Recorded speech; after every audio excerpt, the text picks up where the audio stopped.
Epístola do apóstolo Paulo aos Colossenses, capítulo 2, do versículo 1 ao versículo 7.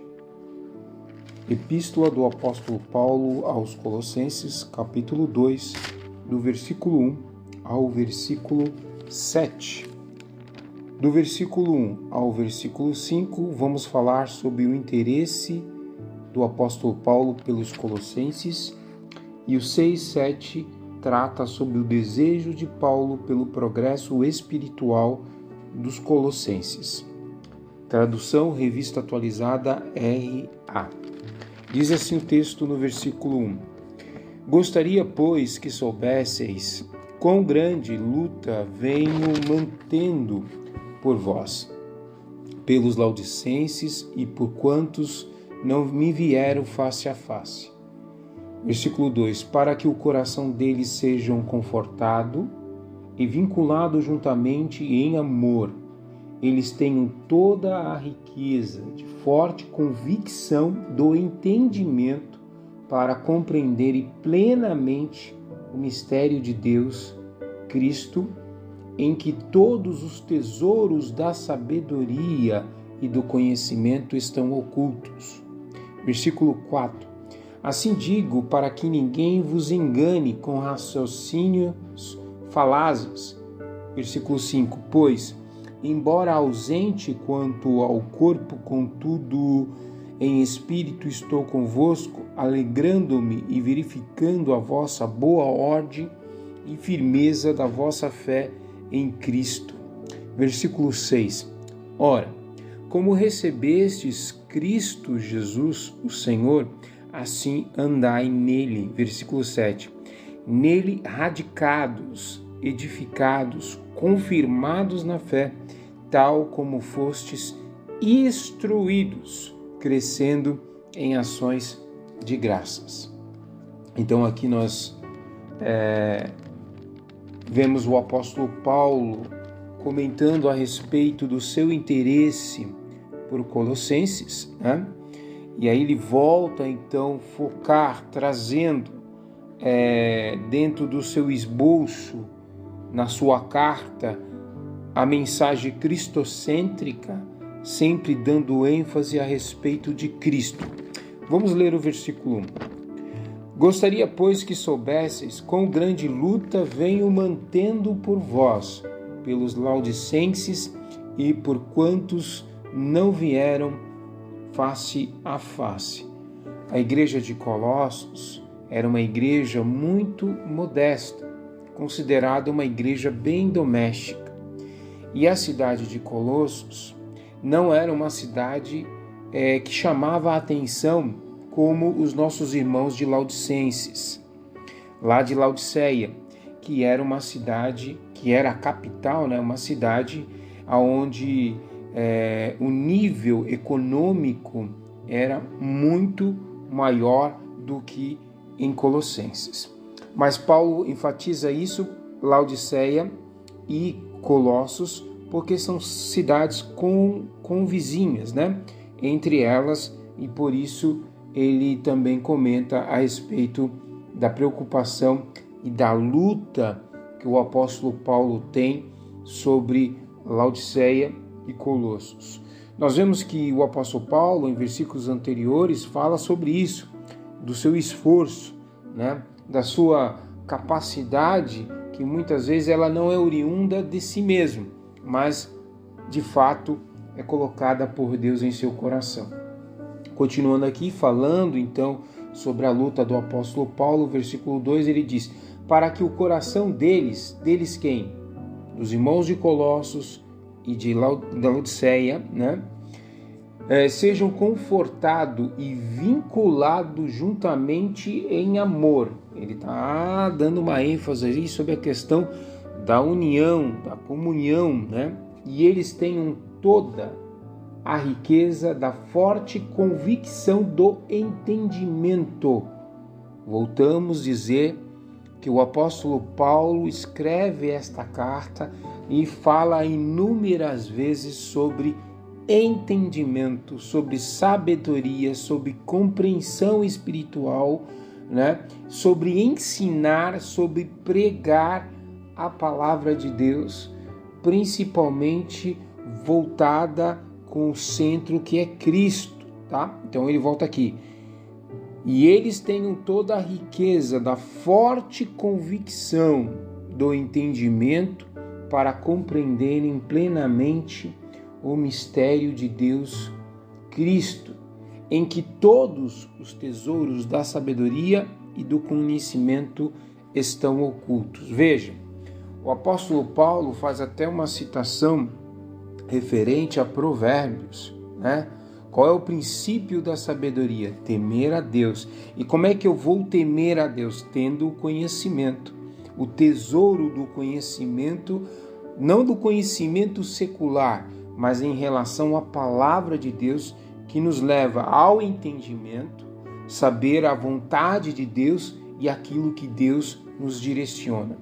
Então, voltando aqui para o texto, Paulo diz no versículo 2, em razão da Laodiceia e Colossos, ele aproveita então para que essa carta possa ter uma amplitude de divulgação para ambas as igrejas, para que o coração deles sejam confortados. Qual é a primeira entendimento que nós podemos entender com as cartas, com a palavra de Deus? É gerar o conforto, é gerar em nós o descanso em relação àquilo que Cristo tem direcionado à igreja como promessa e que ele possa então encontrar algum conforto, que ele possa estar em paz, a igreja, os nossos irmãos, vinculados juntamente em amor. Então veja, Paulo fala que o coração, no caso aí, o centro de tudo isso, para que nós possamos ser consolados, confortados, e aí ele diz que nisso traz o vínculo, algo que está inerente, ligado, que não dá para se separar, a questão do amor. Então, o amor aí é um sinal muito importante de que a igreja de Cristo não só encontrou o conforto, mas também ela é uma igreja que tem compaixão e misericórdia em ter o vínculo, né, com o vínculo do amor. E ele continua, e eles tenham toda, quer dizer, plena, completa riqueza da forte convicção. Paulo dá alguns adjetivos de intensidades aqui que nós podemos ver a riqueza da forte convicção, no sentido de que eles não vão duvidar, que eles não vão andar em dois caminhos, mas que tem realmente a convicção do seu entendimento.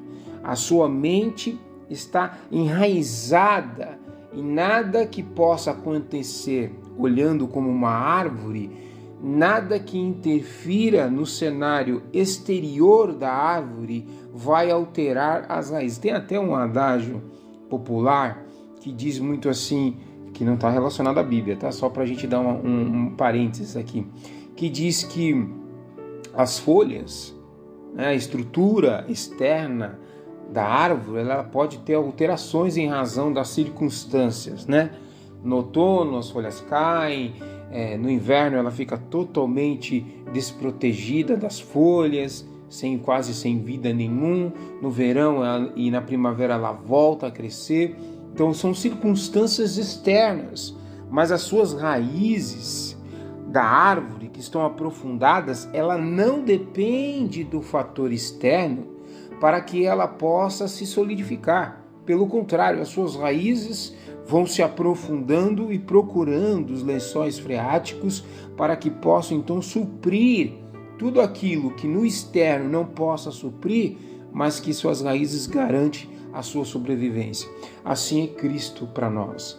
Então a forte convicção é onde nós enraizamos os nossos pensamentos de forma plena e completa, nada que possa interferir em nossa relação com Cristo, e então nós ficamos literalmente vinculados e não dependemos de nada externo, de nada novo, para que possa então interferir no nosso relacionamento com Deus em razão da obra salvífica de Cristo.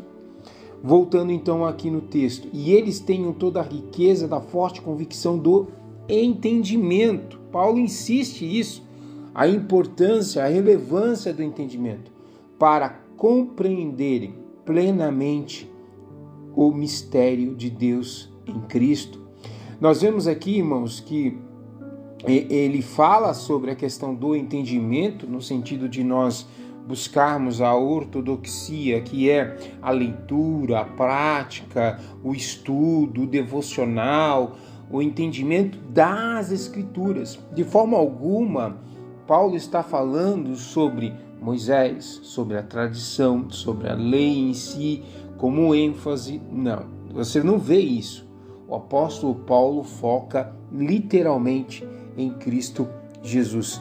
E esta compreensão, que ele fala compreenderem plenamente, é quando nós então conseguimos fazer a exegese do texto e aplicamos em nossas vidas no dia a dia.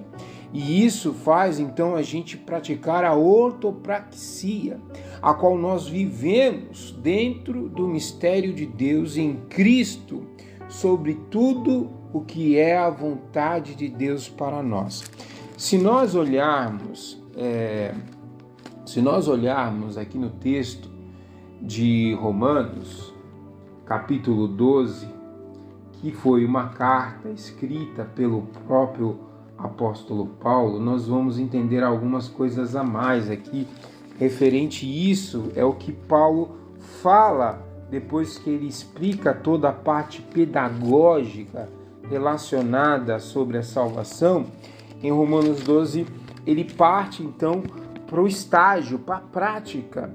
E aí ele diz então no capítulo 12, versículo 1 e 2, diz assim: rogo-vos, pois, irmãos, pela compaixão, pelas misericórdias de Deus, que apresenteis o vosso corpo por sacrifício vivo, santo e agradável a Deus, que é o vosso culto racional. Veja, culto racional, ou seja, algo que tenha entendimento, que traga compreensão. Versículo 2: e não vos conformeis com este século, algumas traduções traz mundo, mas transformai-vos pela renovação da vossa mente.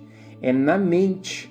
Mente é entendimento, é compreensão, é sabedoria, para que experimenteis qual seja a boa, agradável e perfeita vontade de Deus. Romanos capítulo 12, versículo 1 e versículo 2. Veja que quando nós entendemos a parte da ortodoxia, que é a parte escrita, e partimos então para a prática, a mente precisa estar preparada, alicerçada, fundamentada em cima dos valores que Cristo nos tem ensinado.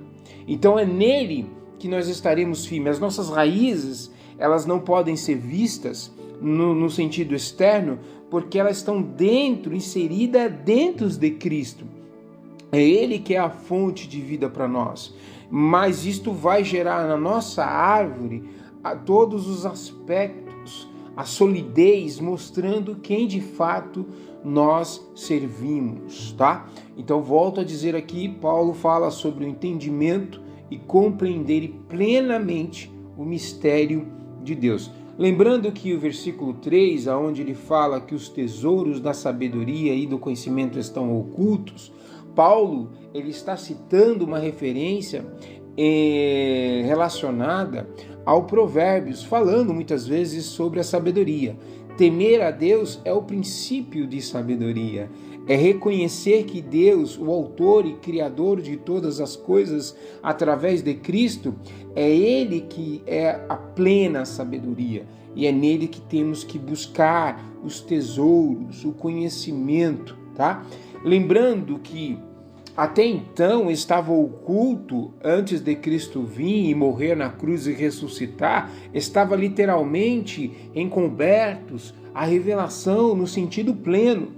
Mas a partir do momento que Cristo vem, o véu do templo é rasgado e o acesso à informação, à palavra e ao reino dos céus é direcionada totalmente à igreja, tá?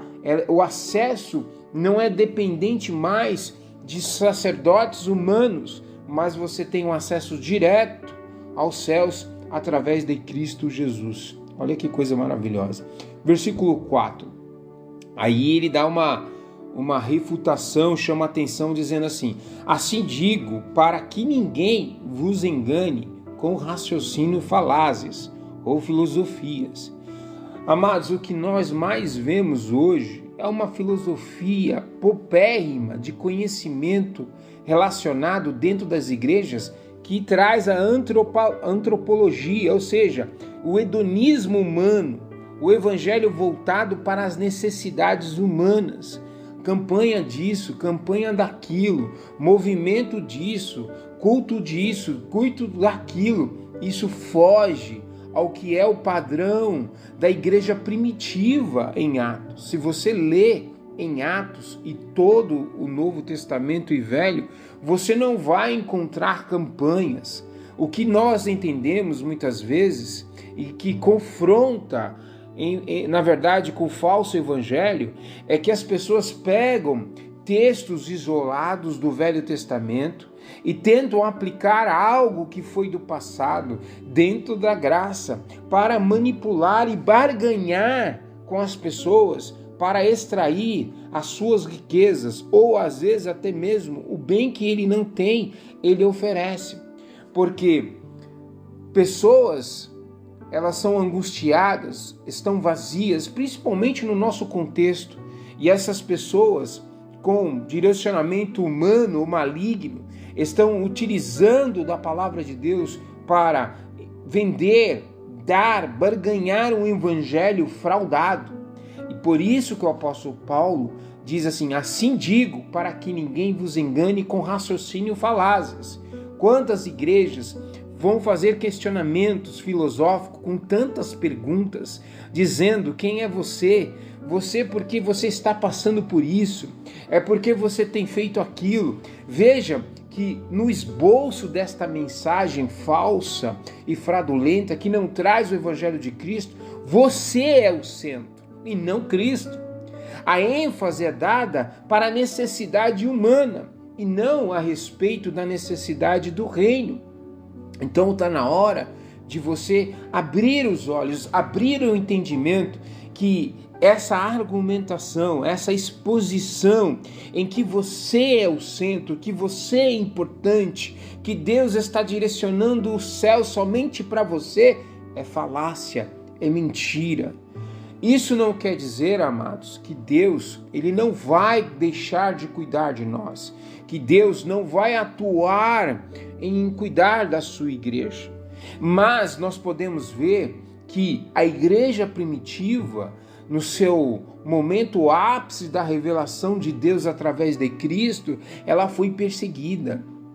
Muitos deles não tiveram livramento, muitos deles foram colocados no Coliseu para ser devorados pelos leões, famílias inteiras, com crianças, jovens, adolescentes e anciões, ali sendo devorados, sendo espetáculos para o mundo secular.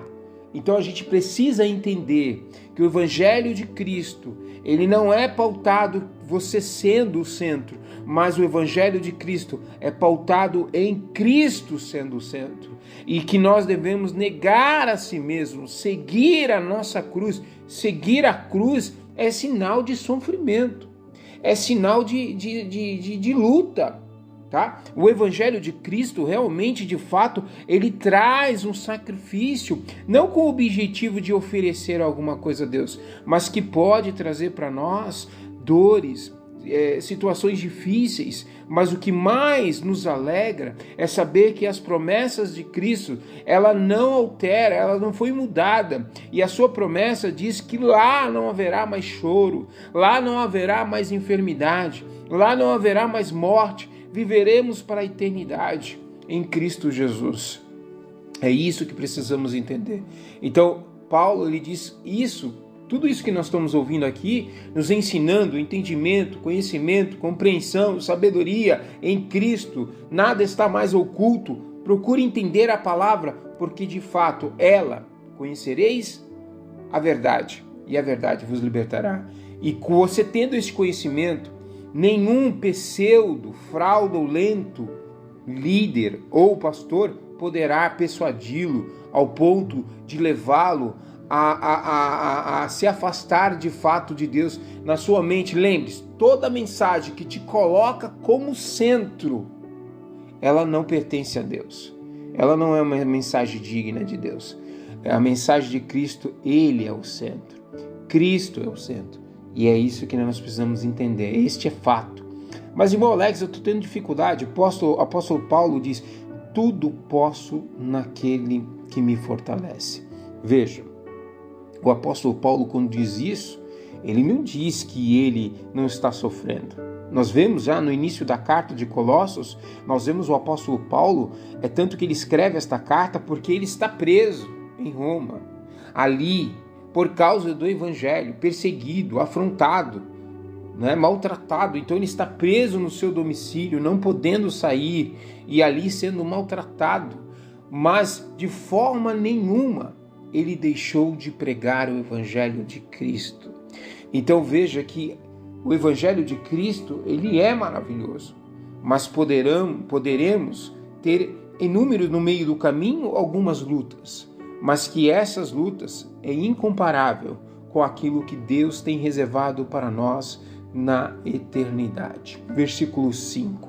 Vamos ver. Pois, embora ausente quanto ao corpo, contudo em espírito estou convosco, alegrando-me e verificando a vossa boa ordem e firmeza da vossa fé. Veja que o apóstolo Paulo, apesar de ele não estar presente, ouvindo ali os relatos pelo pastor Epáfras, que cuidava da igreja de Colossos, nós vemos que o apóstolo Paulo, ele está ali se alegrando com o que está acontecendo com a igreja, conhecendo ali a fé dos irmãos em Cristo e verificando de fato se o que eles estão pregando, anunciando e ensinando realmente está alicerçado em Cristo Jesus, a base da fé em Cristo. Veja então o desejo do apóstolo Paulo pelo progresso espiritual dos colossos. Ora, como recebestes Cristo, Jesus, o Senhor, assim andai nele. Olha o que ele fala. Ora, como recebeste Cristo Jesus, o Senhor, assim andai neles. Nele como? Radicados, enraizados, com as suas raízes profundas na palavra de Deus. Edificados, construído, toda a estrutura externa pautada na palavra de Cristo, no seu comportamento, na sua essência de amor, como nós lemos no versículo 2, tá? Confirmados na fé. A nossa progressão, a nossa caminhada em Cristo, ela vai fortalecendo a nossa fé, confirmando de fato que fomos separados, como diz no versículo 2 do capítulo 1, santos e fiéis em Cristo Jesus. Então, nós somos confirmados na fé. O Espírito Santo vai fortalecendo o nosso coração, tal como fostes instruídos, volto a dizer a palavra, ensinados, instruídos, direcionados, crescendo em ações de graças. Veja que o apóstolo Paulo, ele tenta abrir a mente da igreja de Colossos e a nossa, que nós venhamos ser instruídos pelos nossos irmãos que realmente possam ensinar o verdadeiro evangelho, que Cristo é o centro da mensagem, crescendo em ações de graças. Lembre-se, toda mensagem que te coloca como centro, cuidado, ela pode ser mentirosa e te desviar do caminho, mas a mensagem verdadeira, ela vai fazer você negar a si mesmo.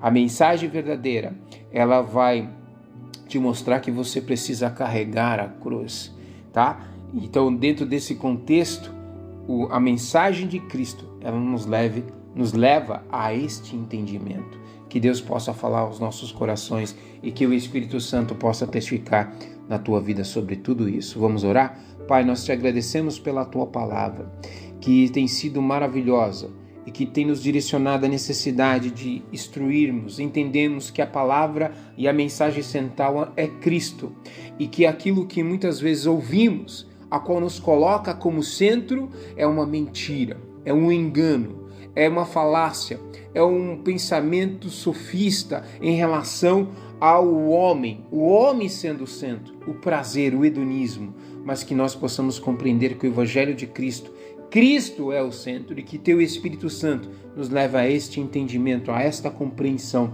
e que sejamos de fato libertos de todo o alimento que não seja pautado na Tua palavra. Por isso, Senhor, te pedimos a Tua graça e a Tua misericórdia, que Tu venhas sustentar a Tua igreja através da Tua palavra, que é Cristo Jesus. É o que nós te pedimos em nome de Jesus. Amém. Que o amor de Deus, a graça do nosso Senhor e Salvador Jesus Cristo e as doces consolações do Espírito Santo sejam com todos, e todos digam amém.